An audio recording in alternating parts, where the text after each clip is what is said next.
नमस्कार विद्यार्थी मित्रांनो, पालकांनो आणि शिक्षक बंधू आणि भगिनींनो, आज आपण NMMS या परीक्षेसाठी स्टॅट जो पेपर आहे स्कूल ॲप्टिट्यूड टेस्ट या विषयाचे जे 90 प्रश्न आहेत ते आपण पाहणार आहोत। प्रश्नपत्रिका विश्लेषणामध्ये सुरुवात करण्या अगोदर मला हे सांगायचं आहे की गुरुकिल्ली फाउंडेशनचं जे ॲप आहे फक्त 999 रुपयात आपण वर्षभर म्हणजे परीक्षेपर्यंत विविध व्हिडिओ प्रत्येक घटकावरचे प्रत्येक मुद्द्यावरचे व्हिडिओ आपण बघून याची तयारी करू शकता। 5वी स्कॉलरशिप आहे, 8वी स्कॉलरशिप आहे, त्यानंतर 5वी नवोदय प्रवेश परीक्षेसाठी आहे, त्यानंतर NMMS साठी स्पेशल आपल्याला सिलेबस अभ्यासता येईल या पद्धतीने। चला तर मग आज आपण आपल्या प्रश्नपत्रिकेतल्या प्रश्नांना सुरुवात करूया। बघा, पहिलाच प्रश्न असा आहे, ताऱ्यांच्या निर्मिती संदर्भात खालील पर्यायांचा सुयोग्य क्रम असणारा उत्तराचा पर्याय लिहा। ताऱ्यांची निर्मिती कशी होते तर दीर्घिकेमध्ये ताऱ्यांमध्ये काही रिक्त जागा असतात, त्यात वायू आणि धुळीचे मेघ असतात बघा, त्यांनाच आंतरतारकीय मेघ असं आपण म्हणतो। नंतर आपण जर विचार केला तर ह्याचा आकार जो असतो प्रचंड आकार असतो आणि विक्षोभामुळे काय होतं, विक्षोभ होऊन त्यांचं आकुंचन होतं, त्यामध्ये विशिष्ट प्रकारचं तापमान तयार होतं आणि तिथे अणुऊर्जा निर्मिती होते आणि अणुऊर्जा निर्मितीच्या तापमानामुळे या ठिकाणी तारे स्वयंप्रकाशित होतात।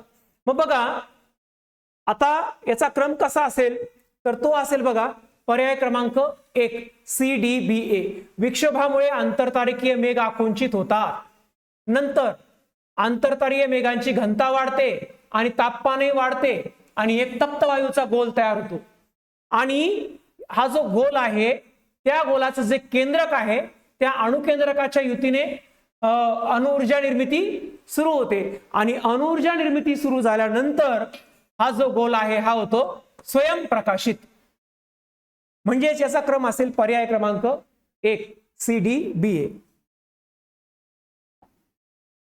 चला पुढचा प्रश्न आहे, खालील चित्राप्रमाणे ओ या ठिकाणी घडून आलेल्या स्फोटांचा ध्वनी संदर्भात दिलेल्या पर्यायातून अचूक पर्याय निवडा।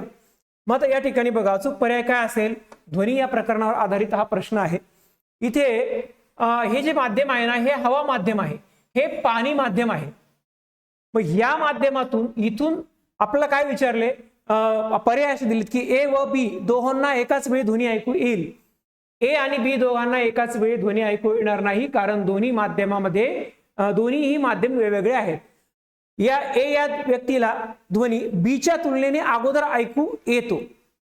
तर बघा इथे याचे अंतर 500 मीटर आहे, हे अंतर 500 मीटर आहे, पण हे माध्यम वेगळं, हे हवा आहे आणि पाणी आहे, म्हणून पाणी या माध्यमातून इथपर्यंत, हवा या माध्यमात या व्यक्तीपर्यंत जर ध्वनी ऐकू जायचं असेल तर A या व्यक्तीला ध्वनी B च्या तुलनेने उशिरा ऐकू येतो, हे त्याचं करेक्ट आन्सर असेल।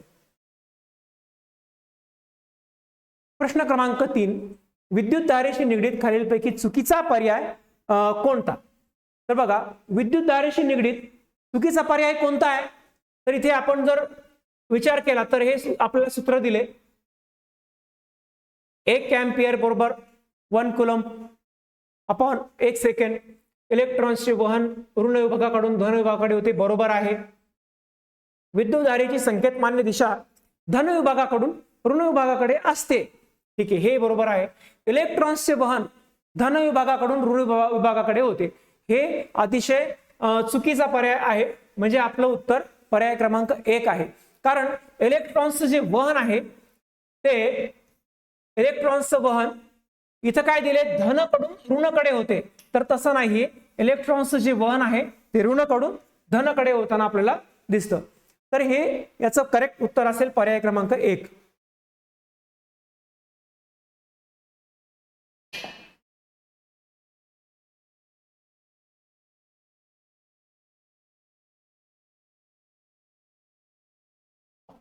या पुढचा प्रश्न बघूयात,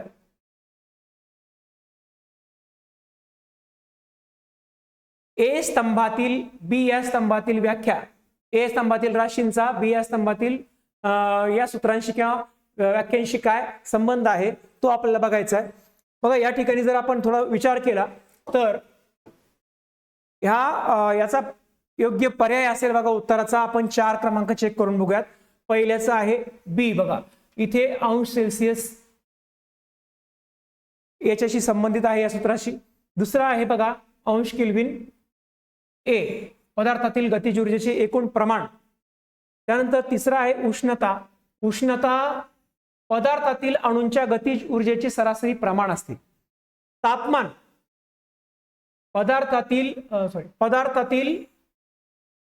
तापमानाचा योग्य पर्याय काय येईल, सी प्लस 273.15, म्हणजे हा पर्यायाचा करेक्ट आहे, पर्याय क्रमांक 4.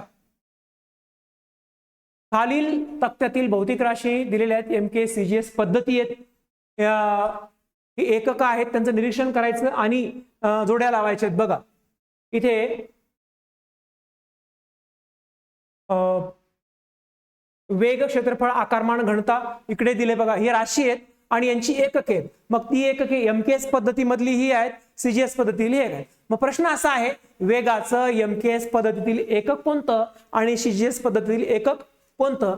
तर बघा वेग जो आहे, तो वेग आपण कशामध्ये मोजतो, मीटर, किलोमीटर, सेंटीमीटर, म्हणजे अंतराशी संबंधित आहे. मग या ठिकाणी वेगाचा जर आपण विचार केला तर वेग बघा मीटर सेकंद या ठिकाणी दिले सी, आणि सीजीएस पद्धतीमध्ये ते असेल बघा centimetre per second, metre per second, centimetre per second. म्हणजे असा आपला 2 तर दिसतो या ठिकाणी, पर्याय क्रमांक 2. बघा पुन्हा चेक करूयात आपण. डी आर क्षेत्रफळ, डी कुठे आहे बघा, चौरस मीटर, बरोबर. आपण एमकेएस पद्धतीमध्ये मीटर मध्ये क्षेत्रफळ काढतो, चौरस मीटर, आणि चौरस सेंटीमीटर सीजीएस पद्धतीमध्ये, म्हणजे हे करेक्ट आहे.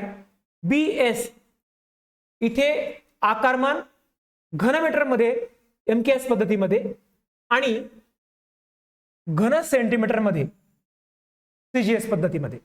तसंच या ठिकाणी ए आणि पी म्हणजे घनतेशी संबंधित काय आहे, एमकेएस पद्धतीतील एकक किलोग्राम पर घनमीटर, आणि आपण जर विचार केला तर सीजीएस पद्धतीमध्ये असेल बघा ते ग्रॅम पर घन सेंटीमीटर. म्हणजे अशा पद्धतीने पर्याय क्रमांक 2 जो आहे तो आपल्याला याच्याशी मिळता जुळता दिसतो आहे. आपल्या 8वीच्या सामान्य विज्ञानाच्या प्रकरणातील स्वाध्यायामध्ये अशा प्रकारचे प्रश्न दिलेले असतात, ऑब्जेक्टिव्ह क्वेश्चन्स.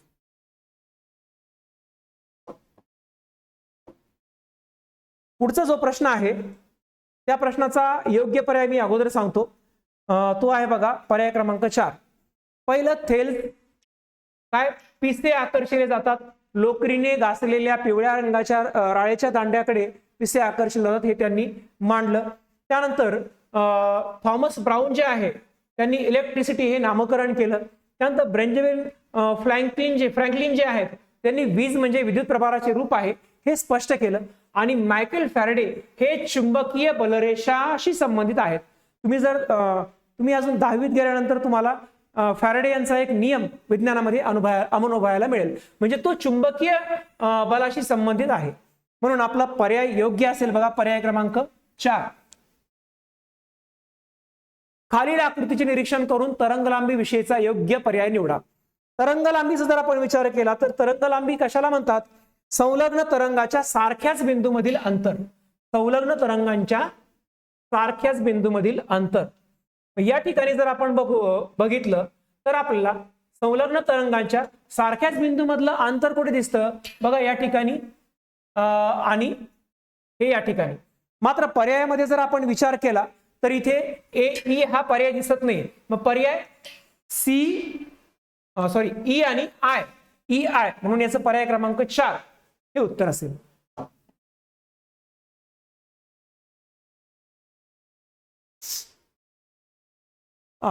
पुढे आपल्याला जोड्या लावा म्हणून प्रश्न दिलाय. मानवी स्वरयंत्र, ध्वनिवर्धक, जलतरंग, नादकाठा या पलीकडच्या 20 स्तंभाशी जोड्या लावायच्या आहेत. बघा मानवी स्वरयंत्र कशाशी संबंधित आहे, स्वरतंतू. आपण बघितलं ना, स्वरयंत्र म्हणजे जर हा या ठिकाणी घसा असेल तर इथे स्वरयंत्र असतं, हे आपल्याला माहिती आहे, हे आपण बघितले. या ठिकाणी स्वरतंतू असतात. ध्वनिवर्धक जे आहे, ध्वनिवर्धक पडद्याची कंपनी अशी संबंधित आहे. जलतरंग बघा, जलतरंग हे हवेच्या स्तंभातील कंपन्याशी संबंधित आहे. आणि नादकाटा, नादकाटा हे धातूच्या भुजांची कंपनी याशी संबंधित आहे. याचा जर विचार केला आपण तर पर्याय क्रमांक 4 या ठिकाणी आपलं करेक्ट ऑप्शन ठरेल. एखाद्या वस्तूवर एकापेक्षा अधिक बले प्रयुक्त होत असतील तर वस्तूवर होणारा परिणाम जो आहे, हा परिणाम काय असतो, तर तो परिणाम बघा प्रयुक्त निव्वळ बलामुळे हा परिणाम झालेला असतो. फक्त बस एकापेक्षा जास्त जर बल एखाद्या वस्तूवर प्रयुक्त होत असतील तर तो परिणाम त्या वस्तूवर होणारा जो आहे हा प्रयुक्त बलामुळे असतो फक्त. चला पुढचा प्रश्न बघूया. अनियमित परावर्तनासंबंधीचे अचूक समीकरण किंवा अचूक विधान निवडा. आता अनियमित परावर्तन आणि नियमित परावर्तन, परावर्तनाचे दोन भाग आहेत, हे आपण या अगोदर पाहिलेलं आहे. नियमित परावर्तन आणि अनियमित परावर्तन दोन्हीमध्ये सुद्धा परावर्तनाचे काही विशिष्ट नियम असतात आणि ते नियम पाळले जातात. मग इथे नाहीत म्हणले ना, तर आपल्याला अचूक निवडायचे. हे तर योग्य आहे, हा पर्याय बरोबर आहे. आपतन कोणाचे माप परावर्तन कोणा इतके नसते. आपतन कोण आणि परावर्तन कोण. बघा अनियमित परावर्तनासंबंधी विचार करतोय आपण. बघा नियमित परावर्तन जर आपण बघितलं तर हा प्रकाश किरण म्हणजे आपातिक किरण आहे आणि हा परावर्तित किरण आहे. पुन्हा हा प्रकाश किरण आला, हा आपातिक किरण, हा परावर्तित किरण. मग हा जो आहे या ठिकाणी आपातिक कोण आणि परावर्तित कोण हे जे आहे नियमित परावर्तनामध्ये सारखे असतात, मात्र अनियमित परावर्तन हे खडबडीत पृष्ठभागावर होत असतं. म्हणून त्याचे आपातिक आणि नियमित, आपाती आणि परावर्तित जे कोण आहेत ते सारखे नसतात. आपतन कोणाचे माप परावर्तन कोणा इतके नसते. हे विधान आपलं योग्य उत्तर ठरू शकतं. त्यानंतर आय बरोबर R1 R2 R3. आय म्हणजे काय बरं, आय म्हणजे इन्सिडेंट रे म्हणजे आपाती किरण. आर म्हणजे काय, आर म्हणजे रिफ्लेक्टेड रे. मग आता इथे अनियमित परावर्तन होतं म्हणून आपाती जो किरण आहे तो आपाती किरण हा या परावर्तित किरणाशी समांतर असतो का, तर नाही. मग या ठिकाणी पण नाही म्हणायला पाहिजे होतं. हे सूत्र वेगळे, हे सूत्र असं नाहीये. अनियमित परावर्तन गुळगुळीत पृष्ठभागावरून होते. अतिशय चुकीचं आहे हे. म्हणजे हे अनियमित परावर्तन गुळगुळीत पृष्ठभागावरून अनियमित परावर्तन गुळगुळीत पृष्ठभागावरूनच होत असतं. मात्र आपल्या या ठिकाणी काय सांगितलं, अचूक विधान सांगितलं निवडायचं. म्हणून हे होणार नाही, हे होणार नाही, हे पण नाही होणार. आपतन कोणाचे माप परावर्तन कोणा इतके नसते. हे जे आहे ना अचूक विधान आहे. म्हणून आपला पर्याय काय असेल, पर्याय क्रमांक 2. चला पुढे जाऊयात.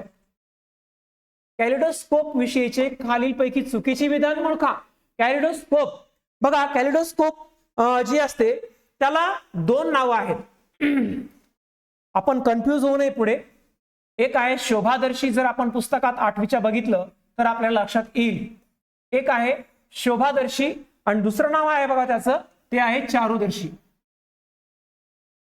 तर हा कॅलिडोस्कोप जो आहे तो कशासाठी उपयोगात आणतात किंवा काय आहे कॅलिडोस्कोप हे आपल्याला कळलं पाहिजे. नुसते प्रश्न सोडवायचे नाहीत तर आपल्याला हा अभ्यासही आपला झाला पाहिजे, प्रत्येक मुद्दा समजला पाहिजे.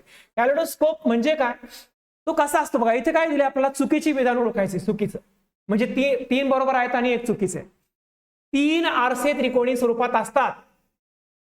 हे विधान जे आहे बरोबर आहे, म्हणजे योग्य आहे, चुकीचं नाही. म्हणून हा आपला पर्याय ठरणार नाही. 3 आरसे त्रिकोणी स्वरूपात असतात, बरोबर आहे.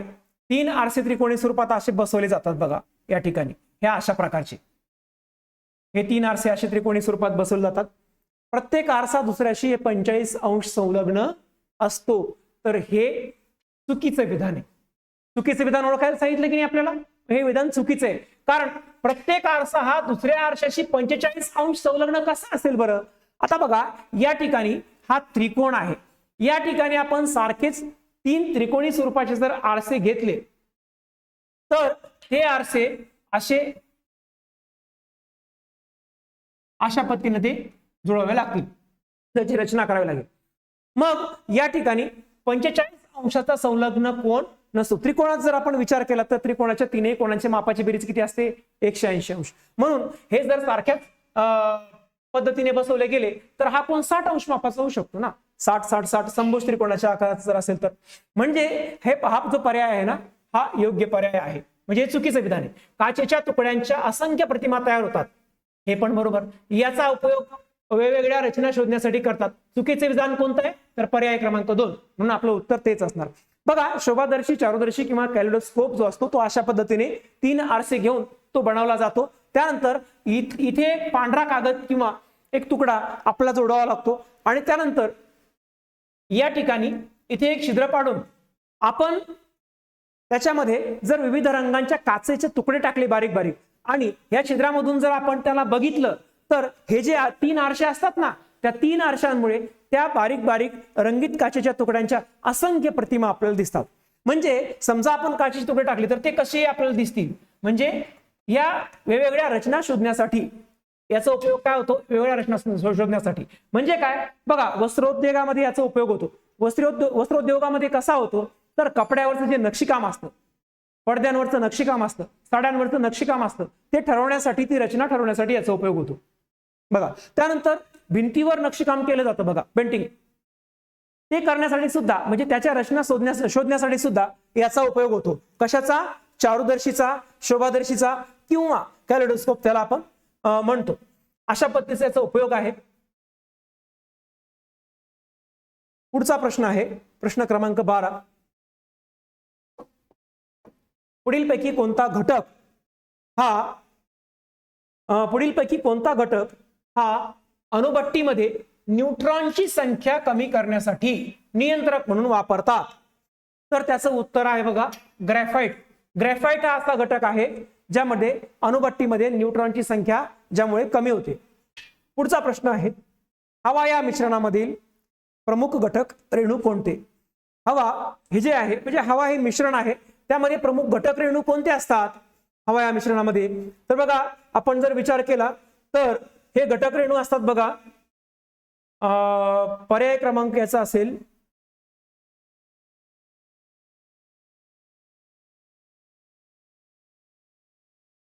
N2, NO, CO2, H2.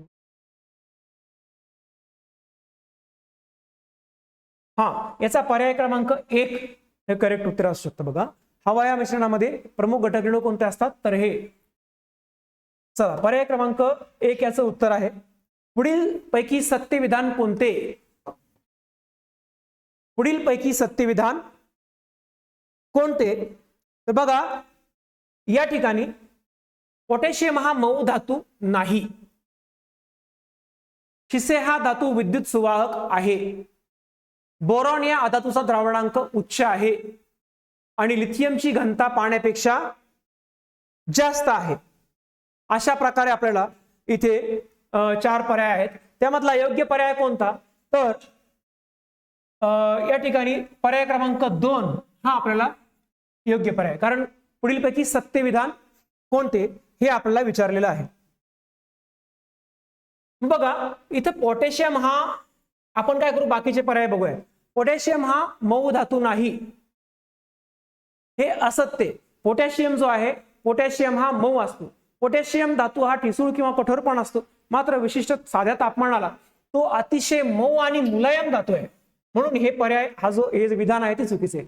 Boron या अधातूचा द्रावणांक कसा आहे? उच्च आहे. बोरॉन हा जो धातू आहे त्याचा द्रावणांक उच्च आहे, पण नेमका किती आहे? उच्च म्हणजे नेमकं काय? म्हणजे त्याच्यापेक्षा उच्च आणखी धातू असू शकतील, म्हणून स्पष्टता नाही, म्हणून हे पण विधान चुकीचं आहे. त्यानंतर लिथियमची घनता पाण्यापेक्षा जास्त आहे, हे चुकीचं आहे. म्हणून शिसे हा विद्युत सुवाहक धातू आहे, याचं काय असेल? तर हे सत्य विधान आहे. बघा, पोटॅशियमचा जर आज आपण विचार केला, इथे पोटॅशियमला कोणत्या संज्ञेने दाखवतात? त्याचं कोणत्या अक्षराने? तर के अक्षराने दाखवतात. पोटॅशियमचा अणुअंक किती आहे? तर हे पण लक्षात ठेवा बरं, इतर पर्याय, कारण ही परीक्षा लिहू शकतात. तो आहे 19. पोटॅशियमचा अणुअंक किती आहे? 19. त्यानंतर अणु वस्तुमानांक आहे 41.102, हा त्याचा अणु वस्तुमानांक आहे. बघा, पोटॅशियमचं जे नाव आहे ते नाव, आणखी एक नाव आहे त्याला, काय आहे? कॅलियम. पोटॅशियमचं नाव काय दुसरं आणखी, ते आहे कॅल्शियम. बघा, जर पोटॅशियम जास्त प्रमाणामध्ये आपल्या जर शरीरामध्ये गेलं तर आपल्याला हृदयाला त्रास होतो, या पद्धतीने याचा गुणधर्म आहे. बोरान हा जो धातू आहे त्याचा आपल्याला इथं काय सांगितलंय, या अधातूचा द्रावणांक काय आहे, उच्च आहे. बघा, बोरॉन हा जो धातू आहे, अधातू आहे, त्याच्याविषयी बोरॉन हा इथे धातूही नाही अधातू नाही, हे धातू सदृश मूलद्रव्य आहे असं माझ्या माहितीप्रमाणे आहे. बघा, याचा जो उपयोग आहे हा शेतीमध्ये किंवा शेतींच्या जे आपण पिकांची अन्नद्रव्य आहेत त्या पिकांच्या अन्नद्रव्यामध्ये विशिष्ट प्रमाणामध्ये बोरॉन असतो. बघा, पिकाच्या अन्नद्रव्यामध्ये असतो. जर या बोरॉनची कमतरता निर्माण झाली त्या पिकामध्ये किंवा त्या झाडामध्ये तर झाड निस्तेज होतं, पानाची शेंडे निस्तेज होतात, वाळतात किंवा ते पान पिवळे पडते. म्हणजे अशा प्रकारे बदल, फळांवरही बदल होतो. अशा प्रकारे बदल या बोरॉनमुळे होतो. म्हणजे बोरॉन या धातूचा असा आपण अभ्यास करू शकतो. बघा, बोरॉन हा असा आहे. त्यानंतर पर्याय क्रमांक काय आहे, 2, हे करेक्ट असेल. हवा प्रदूषके व परिणाम याबाबत अयोग्य जोडी ओळखा. कीडनाशके मनोदौर्बल्य, धूळ, सिलिकॉसिस व्याधी, काय संबंध आहे दोन शब्दांमध्ये, दोन संकल्पनांमध्ये, हा आपल्याला शोधायचा आहे. बघा, इथे याबाबत अयोग्य जोडी ओळखा सांगितले. अयोग्य, मग अयोग्य जोडी कोणती असेल तर ती आहे बघा, अयोग्य जोडी हवेत मिसळले कणरूप पदार्थ, डोळ्यांचा दाह, ही काय आहे, ही अयोग्य जोडी आहे. बाकी सर्व जोड्या ह्या योग्य आहेत. पुढीलपैकी अचूक जोडी ओळखा. आता अचूक विचारले आपल्याला, अचूक म्हणजे अगदी योग्य. तर यामध्ये KCl पोटॅशियम क्लोराईड हा काय असतो, उदासीन असतो, म्हणून ही जोडी त्याची अचूक, सॉरी, ही अचूक जोडी आहे. हा बरोबर, हे योग्य आहे. बाकी जोड्या ज्या आहेत किंवा बाकी जे पर्याय आहेत ते योग्य नाहीत. खालील शाब्दिक रासायनिक समीकरणात A व B पदार्थ अनुक्रमे कोणते, याचा अर्थ असा होतो या ठिकाणी A व B म्हणजे A+ दिलं का नाही, मग A च्या जागी कोणता आपण पदार्थ घेऊयात आणि B च्या जागी कोणता पदार्थ घेतला जाईल तेव्हा ते समीकरण योग्य असेल. तर बघा, त्याचा योग्य पर्याय असेल आपल्याला तो म्हणजे पर्याय क्रमांक 2, सायट्रिक आम्ल आणि सोडियम सायट्रेट. प्रश्न क्रमांक 18 बघा, प्रयोगशाळेतील उपकरणे तयार करण्यासाठी पुढीलपैकी कोणत्या प्लास्टिकचा प्रकार वापरतात, कोणता प्रकार वापरतात, तर त्याचं उत्तर आहे पर्याय क्रमांक 1च, पॉलीप्रोपिलीन. औद्योगिक दृष्ट्या आणि बघा वैद्यकीय साधनांमध्ये याचा जास्तीत जास्त उपयोग केला जातो, पॉलीप्रोपिलीनचा. कशासाठी वापरतात तर बघा, आपण प्रयोगशाळेतली उपकरणं तयार करण्यासाठी तर वापरतात, हे तर आहेतच, ते उत्तरच आहे. त्यानंतर सिरिंज असतात बघा, सिरिंज म्हणजे डिस्पोजल ज्या सिरिंज असतात, जे इंजेक्शन्स आपण वापरतो त्यासाठी, त्यामध्ये सुद्धा पॉलीप्रोपिलीन त्याच्या बनवण्यामध्ये उपयोगात येतं, म्हणजे याच्या सहाय्याने ते बनवलं जातं. बघा, पॉलीप्रोपिलीन जे आहे तिचा द्रावणांक आहे याचा हा प्लास्टिकचा, तो आहे बघा 160 अंश सेल्सिअस ते 165 अंश सेल्सिअस, हा काय याचा द्रावणांक आहे. त्यानंतर हा डिस्पोजल सिरीज मध्ये, त्यानंतर किडनी ट्रे मध्ये आणि या व्यतिरिक्त अनेक वैद्यकीय उपकरणांमध्ये सुद्धा याचा वापर केला जातो. हा पॉलीप्रोपिलीन, हे महत्वाचं आहे. पुढे संयोगांची रेणुसूत्रे दिलेली आहेत, कोणते रेणुसूत्र नाही. हा प्रश्न मला जरा थोडासा संदिग्ध वाटतोय. तरीही ही जी काही संयोगे आहेत त्याच्यामध्ये मला याचा पर्याय सध्या हा योग्य वाटतोय. तरीही याच्या व्यतिरिक्त जर आणखी तुम्ही शोध घेतला तर ते कमेंटमध्ये आपण सांगू शकता. औषध निर्माण शास्त्रामध्ये औषधातील घटक ओळखण्यासाठी व वेगळे करण्यासाठी कोणत्या पद्धतीचा वापर करतात. बघा, औषध निर्माण शास्त्रामध्ये औषधातील घटक वेगळे करण्यासाठी किंवा ओळखण्यासाठी रंजक द्रव्य पृथक्करण पद्धतीचा वापर केला जातो, हे लक्षात ठेवा. पुढचा प्रश्न आहे टूथपेस्ट मध्ये बघा, आपण रोज जे वापरतो टूथपेस्ट, त्या टूथपेस्ट मध्ये कोणते प्रमुख घटक असतात हे विचारले आपल्याला. कोणते प्रमुख घटक असतात, तर त्यामध्ये कॅल्शियम कार्बोनेट असतं, कॅल्शियम असतं, हायड्रोजन आणि फॉस्फेट असतं. पर्याय क्रमांक 4 याचं उत्तर असेल. खालीलपैकी कोणत्या मूलद्रव्याचे संयोग काचेला गुलाबी रंगछटा देण्यासाठी वापरतात? खालीलपैकी कोणत्या मूलद्रव्याचे संयोग काचेला काय करतात, गुलाबी रंगछटा देतात, त्यासाठी वापरतात? तर त्याचं करेक्ट उत्तर आहे ते म्हणजे मॅंगनीज. मॅंगनीज जे आहे त्या मॅंगनीजचा उपयोग हा कशासाठी होतो, तर काचेला गुलाबी रंगछटा देण्यासाठी होतो. बघा या ठिकाणी मॅंगनीज आले, त्याचा आपण थोडासा अभ्यास करूयात. मॅंगनीज जे आहे त्याला या अक्षराने दाखवतात EMN. त्यानंतर त्याचा जो अणुअंक आहे, अणुअंक, तो अणुअंक किती आहे, तर तो अणुअंक आहे 25. त्यानंतर मॅंगनीज दिसतो कसा, तर याचं रूप आहे किंवा रुपेरी. रुपेरी म्हणजे काय, रुपेरी म्हणजे चांदीसारखा चकाकणारा. हा चांदीसारखा चकाकणारा हा रुपेरी धातू आहे. रुपेरी धातू म्हणून याची ओळख आहे. आणि मॅंगनीजचा वापर जो आहे ना, सगळ्यात जास्त वापर त्याचा कुठे केला जातो, तर तो आहे पोलाद निर्मितीमध्ये. पोलाद निर्मिती बघा, इतकं महत्वाचं हे मूलद्रव्याचं संयोग आहे. मॅंगनीजचा उपयोग हा पोलाद निर्मितीमध्ये, स्टीलमध्ये केला जातो. तर या मॅंगनीजचा आपण थोडा इतिहास बघूयात. बघा J.H. पॉट कोणते शास्त्रज्ञ आहेत, J.H. पॉट. J.H. पॉट हे जे शास्त्रज्ञ आहेत, सर्वप्रथम अभ्यास त्यांनी या मॅंगनीजचा 1740 मध्ये सुरू केला होता बरं का, 1740 मध्ये. नंतर 1774 मध्ये कार्ल विल्यम शिले यांनी याचा शोध लावला. कशाचा, मॅंगनीज या संयुगाचा.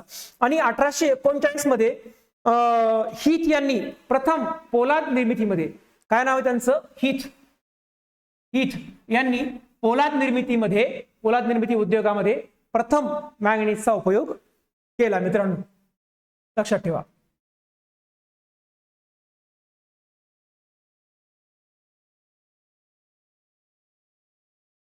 सूक्ष्मजीवांचा आकार हा कसा असतो, तर 100 मायक्रोमीटर पेक्षा लहान असतो. लक्षात ठेवा.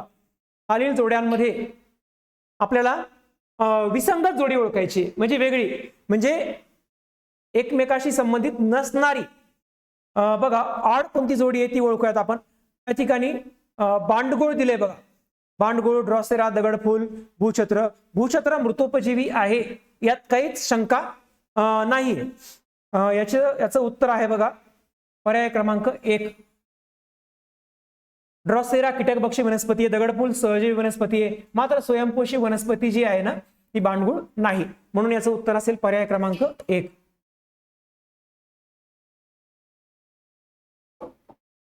पुढचा प्रश्न आहे प्रश्न क्रमांक 25. इथे प्रोटिस्टा सृष्टीतील सजीव ओळखा. सजीवांचे वर्गीकरण या प्रकरणातील हा प्रश्न आहे. सजीवांच्या वर्गीकरणावर प्रश्न विचारला जातो. तर ह्या विचारलाय प्रोटिस्टा सृष्टीमधलं आहे बघा वॉलवॉक्स. ज्या सृष्टी दिल्या त्या सृष्टी लक्षात ठेवणं गरजेचं आहे. सजीवांचे वर्गीकरण या प्रकरणामध्ये आपले सगळं दिलेलं आहे.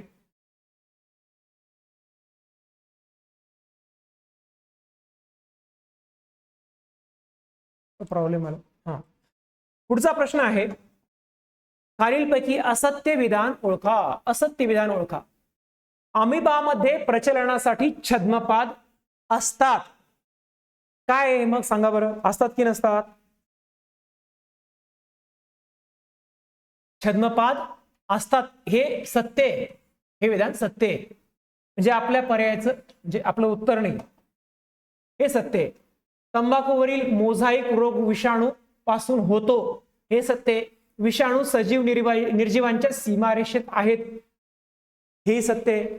मात्र युग्लिना हे परपोषी कवक आहे हे काय आहे, असत्य. म्हणजे असत्य विधान आपलं सापडलं. कोणत्या रोगाच्या निदानासाठी बायोप्सी तंत्राचा वापर केला जातो?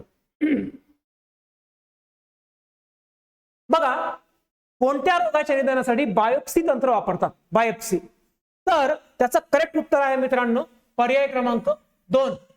हृदयरोगासाठी किंवा हृदयरोगाच्या निदानासाठी बायोप्सी तंत्र वापरले जाते. मग आता बघा कर्करोगाच्या निदानासाठी काय वापरतात बरं, तर त्यासाठी असतं बघा वेगवेगळ्या जे इमेजिंग चाचण्या असतात. इमेजिंग चाचण्या कर्करोगाचं निदान कसं करतात, इमेजिंग चाचण्यांद्वारे सर्वात अगोदर करतात आणि नंतर वेगवेगळ्या कर्करोगाचे जे प्रकार आहेत त्यानुसार त्याचं निदान केलं जातं. म्हणजे नंतर रक्त तपासण्या किंवा एखादी गाठ असेल ती तपासून त्याचं निदान होतं. आता बघा इथे एड्स हा रोग आहे, हाही परीक्षेच्या दृष्टीने महत्वाचा आहे.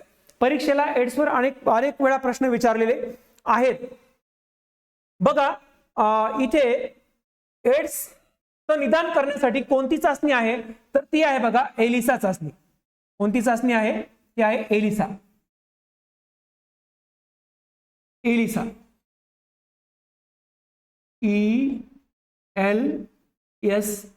एलिसा चाचणी.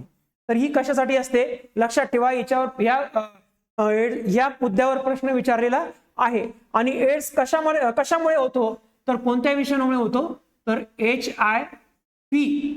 HIV विषाणूमुळे एड्स हा रोग होतो. त्याला निदान म्हणून कोणती चाचणी वापरतात, तर एल्सा ELSA ही चाचणी वापरतात.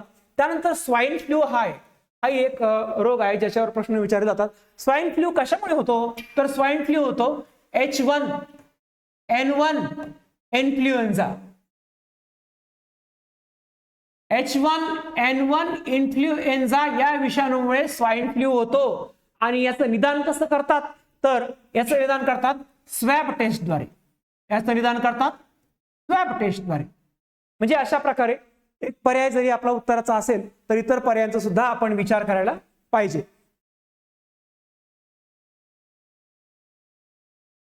पुढचा प्रश्न आहे, रात्री वारंवार मूत्र विसर्जनास जावे लागणे, वजन खूप वाढणे किंवा कमी होणे कोणत्या रोगाची लक्षणं आहेत, तर मित्रांनो लक्षात ठेवा ही लक्षणे मधुमेहाची आहेत. मधुमेह म्हणजे काय, मधुमेह म्हणजे डायबिटीज, शुगर. इलेक्ट्रिक साधनांमुळे लागणारी जी आग आहे ती आग जी आहे ना, तर ती ई वर्गीय आग असते. कोणती असते, ई वर्गीय आग. इलेक्ट्रिक साधनांमुळे लागणाऱ्या ज्या आगीचं जे आहे ते वर्गीकरण केलेलं आहे वेगवेगळ्या पद्धतीने. तर ही जी आग असते ही ई वर्गीय आग असते. त्यानंतर पुढचा प्रश्न आहे, कोणत्या रंगद्रव्यामुळे वनस्पतींच्या भागांना पिवळा रंग प्राप्त होतो, तर ते रंगद्रव्य आहे झॅन्थोफिल. हे रंगद्रव्य आहे झॅन्थोफिल. या ठिकाणी हरितद्रव्य जे आहे ना, हरितद्रव्यामुळे काय होतं, वनस्पतींना काय होतो, हिरवा रंग येतो. मग वनस्पतींना पिवळा रंग विचारलाय. आपल्या 8वीच्या पुस्तकामध्ये एक चार्ट दिलाय असा इथे, आणि कोणत्या रंगद्रव्यामुळे वनस्पतीला वेगवेगळे रंग मिळतात ते दिलेलं आहे, ते सविस्तर वाचावं. तर याचं उत्तर आहे पर्याय क्रमांक 1. खालील कार्य करणारे पेशी अंगक ओळखा. काय कार्य आहे बघा, पेशीवर हल्ला करणाऱ्या जीवाणू विषाणूंचा नाश करणे, जीर्ण व कमजोर पेशी अंगके बाहेर टाकणे, जुन्या व खराब पेशींचे पचन करणे. हे कार्य कोणतं पेशी अंगक करतं, तर ते आहे लयकारिका. प्रत्येक पेशी अंगकाचं एक विशिष्ट कार्य आहे.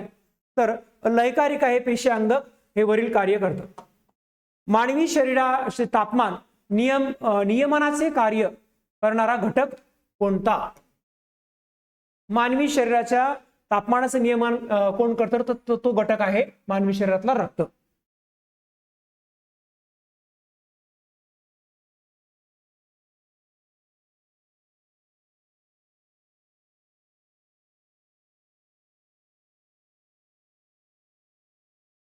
बघूयात पुढचा प्रश्न, वरील आकृतीमधील स्वरयंत्र ओळखा. स्वरयंत्र कुठे आहे ते ओळखायचं आहे आपल्याला. तर स्वरयंत्र जे आहे ना ते आपले या ठिकाणी बी अक्षर दिले, या ठिकाणी स्वरयंत्र असतं बघा. याचं उत्तर काय असेल करेक्ट, ते म्हणजे बी, म्हणजे पर्याय क्रमांक 2. याबाबत आपण अगोदरही बघितले आहे विश्लेषणामध्ये की इथे काय असतं, इथे मध्ये काय असतात बघा, इथे अधिस्वर द्वार असतं, हे काय आहे अधिस्वर द्वार. त्यानंतर इथे मध्ये स्वरतंतू म्हणजे स्वरयंत्र असतं हे, आणि नंतर अन्ननलिका. या पद्धतीने याची रचना असते. चला प्रश्न क्रमांक 34 बघा, हे जनरल नॉलेजचे प्रश्न आहेत. आशियाई सिंहाचे आश्रयस्थान कुठे आहे? आशियाई सिंह त्याचं आश्रयस्थान आहे बघा गीरचे जंगल. गीरचे जंगल. मग आपण काय करायचंय अभ्यास करता करता, रणथंबोर अभयारण्य कशासाठी प्रसिद्ध आहे, भरतपूर अभयारण्य कशासाठी प्रसिद्ध आहे, काझीरंगा राष्ट्रीय उद्यान कुठे आणि कोणत्या प्राण्यासाठी प्रसिद्ध आहे, याचाही अभ्यास आपण मित्रांनो करायचा आहे. कारण या पद्धतीने जर आपण अभ्यास केला विश्लेषणात्मक पद्धतीने तर आपली तयारी जास्त होऊ शकते. सूक्ष्म जीवांमुळे होणाऱ्या रोगापासून मानवी शरीराचे रक्षण करणारा घटक कोणता? सूक्ष्म जीवापासून जे रोग होतात तर ते होऊ नयेत म्हणून मानवी शरीराचं रक्षण करणारा जो घटक आहे तो आहे बघा श्वेत रक्तकणिका. तो आहे श्वेत रक्तकणिका. विद्यार्थी मित्रांनो, या ठिकाणी सामान्य विज्ञान या विषयाच्या 35 प्रश्नांचं विश्लेषण आपण आता केलं. मी याप्रमाणे या पद्धतीने विश्लेषण केलं. त्याच पद्धतीने तुम्ही सुद्धा वेगवेगळ्या सराव प्रश्नपत्रिका घेऊन किंवा मागे विचारलेल्या प्रश्नपत्रिका घेऊन अशा पद्धतीने विश्लेषण करू शकता. एक पर्याय जरी आपल्या उत्तराचा असला तरी इतर पर्यायांचा आपण विचार करायला पाहिजे. हा जो सर्व अभ्यासक्रम आहे तो सर्व अभ्यासक्रम आपण गुरुकिल्ली फाउंडेशन जर ऍप आमचं घेतलं तर 999 रुपयांमध्ये संपूर्ण वर्षभर म्हणजे परीक्षेपर्यंत आपण प्रत्येक संकल्पना, प्रत्येक घटक, प्रत्येक मुद्द्यावर अशा प्रकारचे नवनवीन व्हिडिओ, हे अशा प्रकारचे संपूर्ण अभ्यासक्रमाचे व्हिडिओ बघून आपला अभ्यास करू शकता. तसेच शंका कुशंका काही समस्या असल्यास तुम्ही आम्हाला मेसेजद्वारे विचारू शकता, कमेंट्स करू शकता. आम्ही आपल्या समस्येचे पूर्ण समाधान केल्याशिवाय राहणार नाही. किंवा आपल्याला कुठलीही अडचण आली, कुठला प्रश्न समजला नाही तर आपण दिलेल्या संपर्कावर डायरेक्ट कॉलही करू शकता, कमेंट्स करू शकता. आपल्याला ही गुरुकिल्ली फाउंडेशनने जे ऍप दिले ती आपल्याला परीक्षेमध्ये यशस्वी होण्यासाठी एक सुवर्ण संधी आहे. तर हे ऍप घेऊन आपण नक्कीच अभ्यास करावा, आपण नक्कीच यशस्वी होऊ. बेस्ट लक.